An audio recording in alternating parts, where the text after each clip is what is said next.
Hi, this is Sean D'Souza, and you're listening to the 3-Month Vacation Podcast. This podcast isn't some magic trick about how to work less. Instead, it's about how to really enjoy the work that you do and to enjoy your vacation time.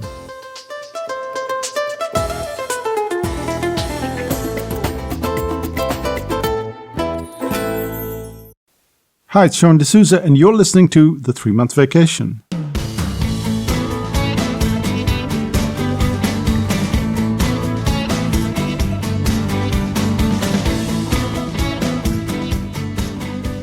Imagine you had 2 loans to pay back. Loan A was $100,000 at 19% interest, and Loan B was $200 at 1% interest. So which loan would you pay back first? Loan A or Loan B?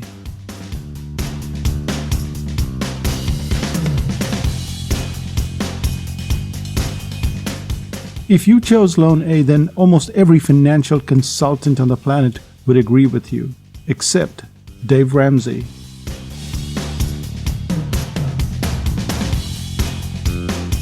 What are we doing with loans here? What we're talking about is a factor of resistance. We covered this in the last episode, and now we're continuing on that journey of resistance. But what do loans have to do with resistance? That's what we're about to find out in today's episode, where we tackle 3 things. The first being inertia. The second, our excuses, and the third is why self-control is not as cracked up as it's made out to be. So let's start out with the first one. Let's go back to those loans. We have 2 loans. The first one being Loan A. So Loan A, again, is $100,000, 19% interest. Loan B is $200, 1% interest. Which loan would you pay back first? Everyone says, let's pay the first one, the bigger one first. And to everyone but Dave, that logic is very clear. Loan A has a much higher rate of interest, and logically, you should pay back the higher rate of interest first. But as you'd expect, Dave has some understanding of how resistance works, because he understands inertia better than most other financial consultants. So what is inertia? I learned a funny definition in physics class at school, and it went like this. A body in a state of rest or motion is inertia. So that made me laugh, because how could you be stuck and moving and still be in the same state? But apparently, that is how inertia works. And this is Dave's advice to people who are struggling with debt.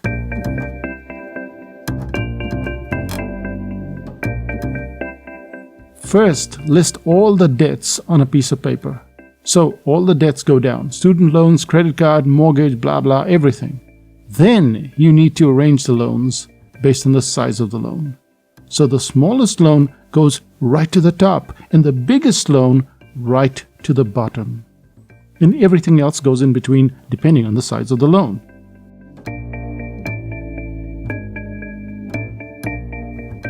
And then he instructs you to pay only the minimum payment on every debt, with one exception. After the minimum payments were made, every available dollar needs to be put to the first debt on the list. So what he's saying is that he wants you to wipe out that tiny, itty-bitty loan, that $200 debt with that pathetic interest, instead of taking on the painful, big amount, that big interest debt. And logically, it makes no sense. But your brain doesn't always work logically when it comes to inertia. Dave's clients, when they wipe out the first debt, it doesn't seem very logical. But it creates a factor of momentum. And so when the first $200 is wiped out, then it's the next $350, then it's $800, and so on, right up to that monster $100,000.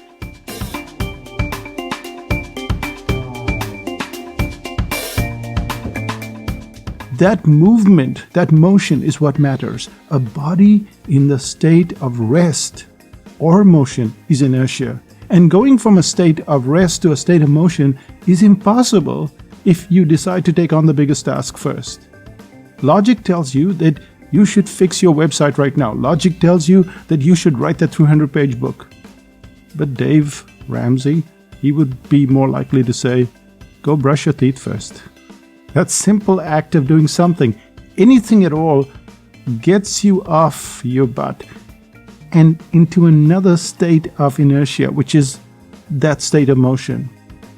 So if you need to get something done, fool yourself. Don't go for a 60-minute walk. Instead, put on your shoes and decide to walk for just 7 minutes.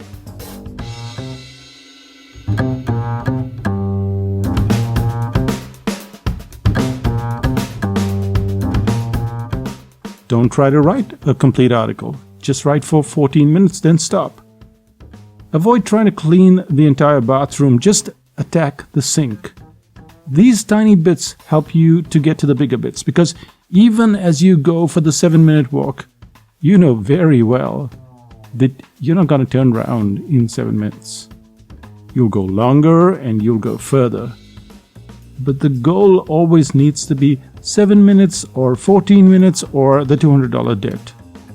Those itty-bitty bits, they're important, and they're more important than the larger goals. They're more important than those big goals.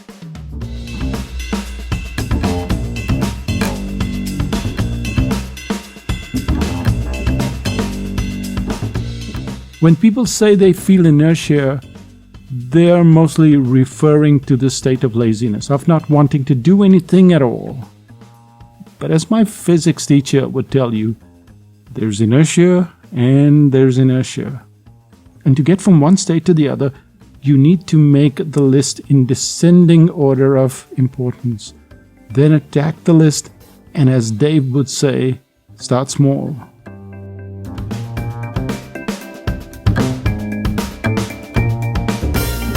So that's the end of the first section of resistance. Let's look at the second one, and that is excuses, which is our downward spiral. I have a cold. I'm not feeling well. My dog ate the homework. So what? What difference does it make to know whether your excuse is original or valid, or it's just something that you came up with? It's still an excuse. You still don't get the job done. And technically, it seems like you're standing still while everyone is moving ahead. But you're not. You're regressing. When you don't do what you're supposed to do, the competitive part of your brain puts enormous pressure on you. It doesn't want to be left behind, so it taunts you. It says, come on, or we'll be left behind. And of course, you tend to stand still. So eventually, your brain gets tired and it gives up. But while it's giving up, it comes to a very important conclusion. It figures that if you haven't been able to do the project, then you're not able to do the project.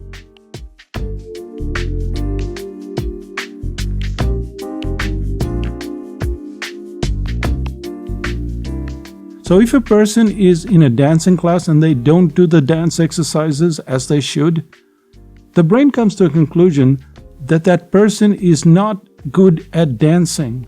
If you're trying to remember names and you don't keep at the task of implementing memory techniques, then you don't remember names. And then you think, I'm terrible at remembering names. Suddenly you realize that you're not able to draw, you're not able to cook, write, dance, etc. And the reason for this sorry state of affairs is simply in your ability to make excuses.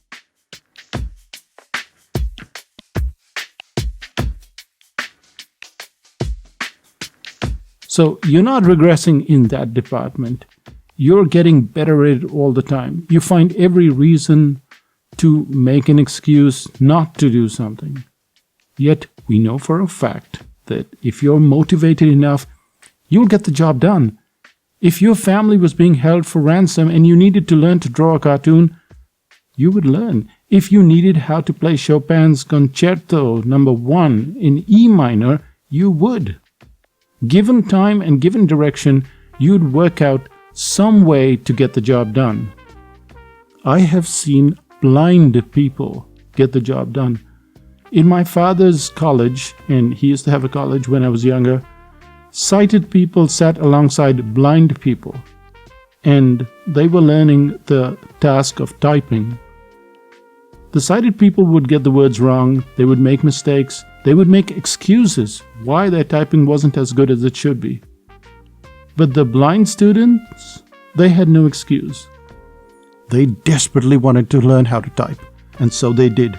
They type faster and more accurately than most of us.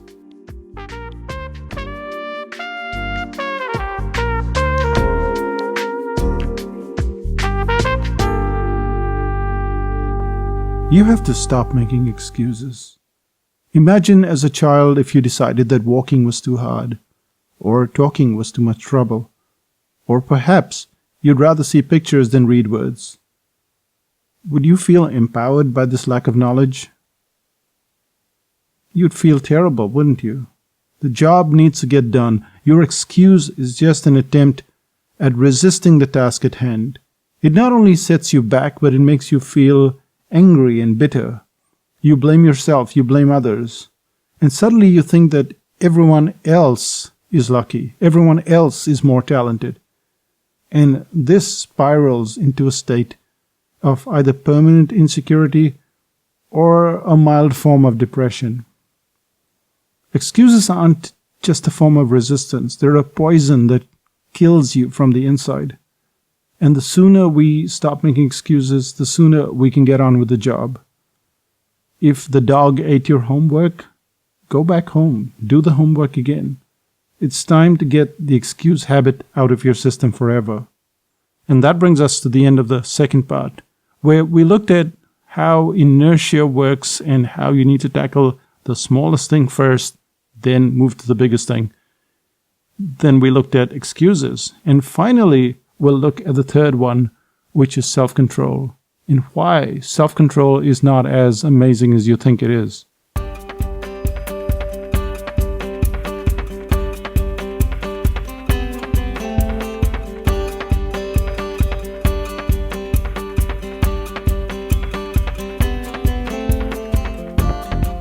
I noticed something very unusual when I went for my morning walk. I noticed as I passed the liquor store, my brain would start to wander. And it wasn't the liquor, it was just the point in my walk. You see, I'd passed the liquor store at about 40 minutes into my walk. And no matter what I was listening to on my iPhone, I'd find it very hard to concentrate. Even on days when I was really trying to pay attention, my mind would wander.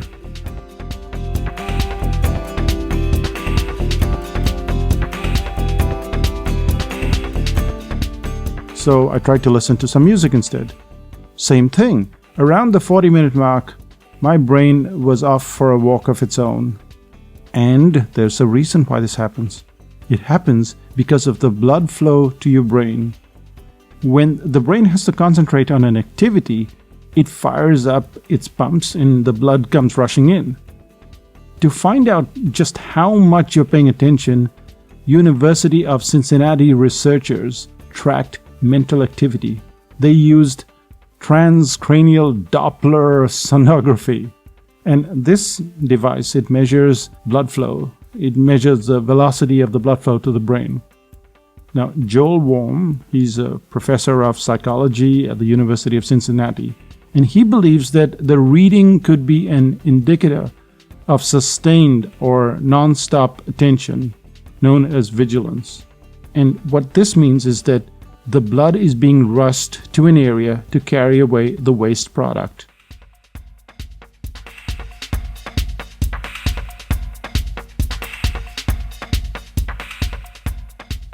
The more mental activity, the more the waste product. So as you're thinking and working things out, your brain is generating more waste product.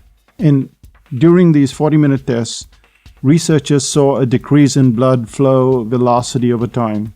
And therefore, what they saw was a decrease in attention. Sometimes that blood flow reduces in the first 10 minutes, Worm says. He says it happens that early, and many times the participants didn't realize what was happening.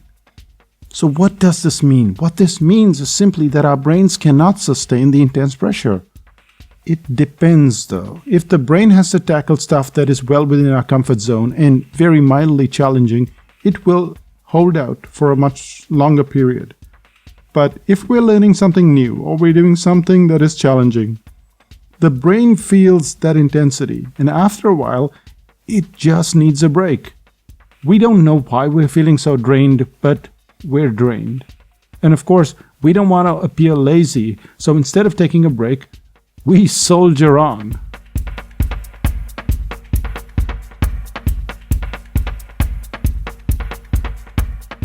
And the brain doesn't cooperate, which is when you find yourself checking email, hovering endlessly over Facebook, and doing activity that tires you even further. You're not dealing with good old resistance here. You're dealing with a brain that just cannot function at that level.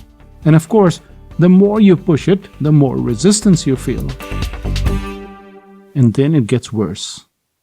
Just focusing on a task is hard enough, but when this focus has to be run over the term of a project, we have to put in tremendous self-control. And as you correctly guessed, self-control itself is very draining. And the reason it's so draining is because self-control is in limited supply. So let's say you're on a weight loss diet and you have to write a presentation and you have to do something else. What you've got now is multiple levels of self-control. You have to control yourself so that you finish the presentation, so that you finish that task, so that you stay on your diet. And if you use up all of that self-control in your presentation, then you're struggling with the weight loss control. And that's when you end up eating the cookie because you're exhausted and you're tired.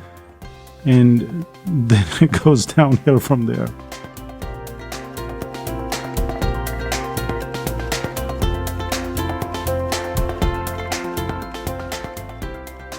So what really seems like resistance is really a factor of exhaustion.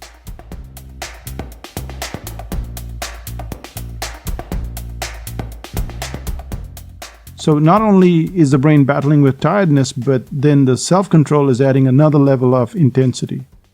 And something has to give. And that's when you officially lose the plot. That's when you think you've lost the battle to resistance.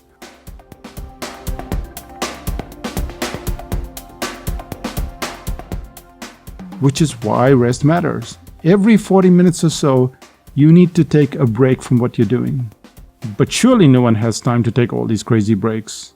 No one does. And that's the point. Your brain is going to stop being attentive. And though you might be sitting at your computer, pounding away at the keyboard, it's not going to do an hour's work in an hour. It's going to do about 20 to 30 minutes. And then it's going to have dropouts in the attention span. As it gets more tired, you get more inattentive. By the second hour, you're pretty much drooping. But if you took that break and you don't constantly battle with your self-control, you give your brain the rest it so richly deserves. And you're more refreshed to take on the next hour and the next and the next.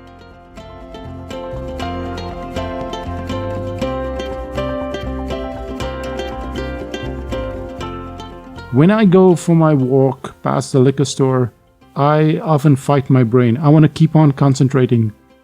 But now I've realized that it's silly. I realize that I'm fighting two battles, tiredness and self-control. And that if I just play along with my brain's natural rhythms, I stand to learn more and achieve more while resting more. And I don't feel so bad that I'm giving into resistance. Interesting, isn't it?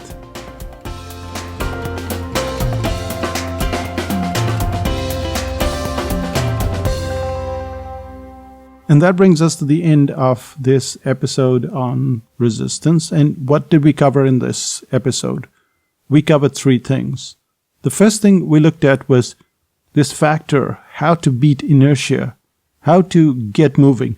And the way to get moving is to take on the biggest tasks first. No. Take on the smallest task first. Take on that small debt and let's get momentum with that small debt And then that gets you to the bigger one and the bigger one, and you're basically fooling your brain. But you're moving from one state of inertia to the other state of inertia. The second is a factor of excuses. The problem with excuses is not that it gets us off the hook. The problem is that it makes us believe that we are not talented. We're not capable of dancing, of cooking, of doing whatever we're doing. When we make the excuse, we don't put in the effort. When we don't put in the effort, we start to believe our own press. We believe that we're hopeless, and that's useless because it doesn't get us more talented. It doesn't allow us to do more stuff in lesser time, which leads us to our third part, which is self-control. So what we're doing is we're not realizing how the brain functions, and the brain functions in a very predictable way. It has this blood flow, it reduces the blood flow after a little while, and you have to stop, you have to rest. And if you don't rest, then you're still there at your computer, but not a lot is getting done.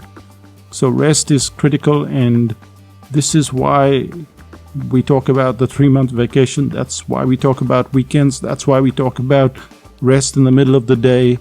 That's why we go on and on and on, even while others are telling you that vacations and weekends are not something that you should aspire to. This is how we were built. This is how our brain is built. And there is very solid science that backs it.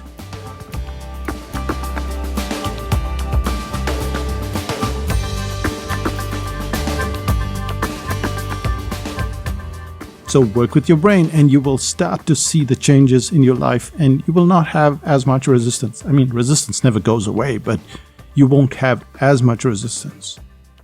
So what is the one thing that you can do today?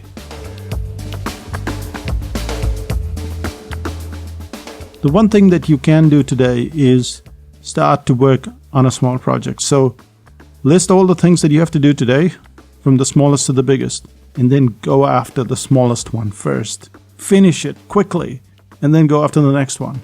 And you will find that sense of momentum that is astounding. It sounds pretty crazy. Try it. I think it'll work for you.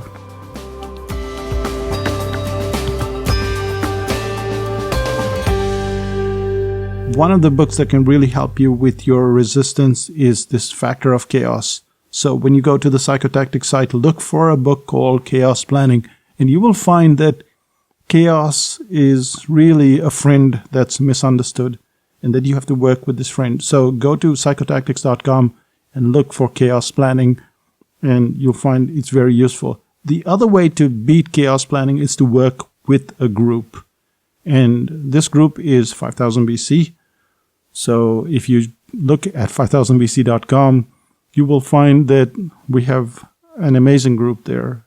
A whole bunch of introverts that steadily work towards their goal, instead of being in a membership site that is really run by the members.